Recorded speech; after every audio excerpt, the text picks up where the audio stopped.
Hello అండి, welcome to Sridevi kitchen and stories. ఇవాళ వీడియోలో పచ్చిశనగపప్పు వంకాయ కర్రీ ఎలా తయారు చేసుకోవాలో చూసేయండి. దాంతోపాటు నేను చెప్పే స్టోరీని కూడా వినండి. మేము ఎప్పుడు ప్రతి శనివారం ఏంటంటే మీకు ఆల్రెడీ ఒక వీడియోలో చెప్పాను కదా, మేము ఇలా అరటిపళ్ళు తెచ్చుకుంటామని చెప్పేసి ఆ సాటర్డే ఏం చేస్తామంటే కొంచెం పెత్తనాలు అయితే ఎక్కువ చేసుకుని ఇంటికి అయితే వెళ్ళేవాళ్ళం అనమాట. ఎందుకంటే ఆ మన్నాడు సండే కదా, స్కూల్కి కొంచెం తొందరగా లెగాలన్నా ఇదైతే ఉండదు కాబట్టి కొంచెం లేట్గా అయినా మేము పెత్తనాలు అవి చేసుకుంటూ వెళ్ళేవాళ్ళం అనమాట. మా ఫ్రెండ్ ఇంటి పక్కనే మల్బరీ చెట్టు అంటారు కదండి, చిన్న చిన్న ద్రాక్ష పొల్లగా అయితే చిన్న చిన్న పొళ్ళు అయితే ఉంటాయి అన్నమాట. అవి చాలా తీయగా పుల్లగా అయితే ఉంటాయి అనమాట. అవి కోసుకొని తింటూ అలా ఫ్రెండ్స్ ఇంటి దగ్గర కాసేపు కూర్చొని హోంవర్క్స్ రాసుకుంటూ ఆడుకుంటూ అయితే ఇంటికి వెళ్ళేవాళ్ళం అనమాట.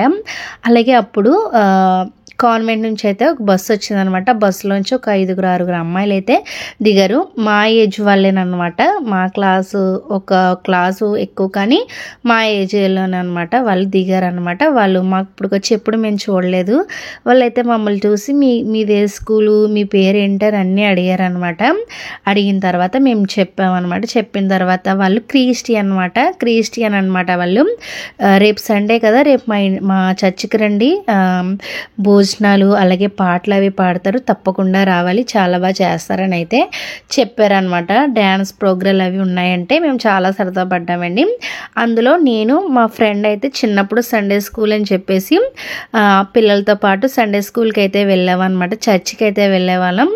ఆ ఇష్టంతోనే మేము ఎప్పుడు ఈ సండే స్కూల్ కాకుండా రేపు ఆ అమ్మాయి పిలిచింది కదా వెళ్దామని అయితే అనుకున్నాం. ఆ కొద్ది క్షణం పరిచయంలోనే వాళ్ళు ఎవరో తెలీదు, వాళ్ళకి మేము ఎవరో తెలీదు, ఆ పరిచయంతోనే రమ్మన్నారంటే వెళ్ళామన్నమాట.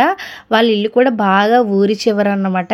చర్చికి అయితే వెళ్ళాలని అయితే ఆ మన్నాడైతే వెళ్ళామన్నమాట. వెళ్ళిన తర్వాత జరిగిన స్టోరీ ఏంటంటే మీకు నెక్స్ట్ వీడియోలో చెప్తానండి.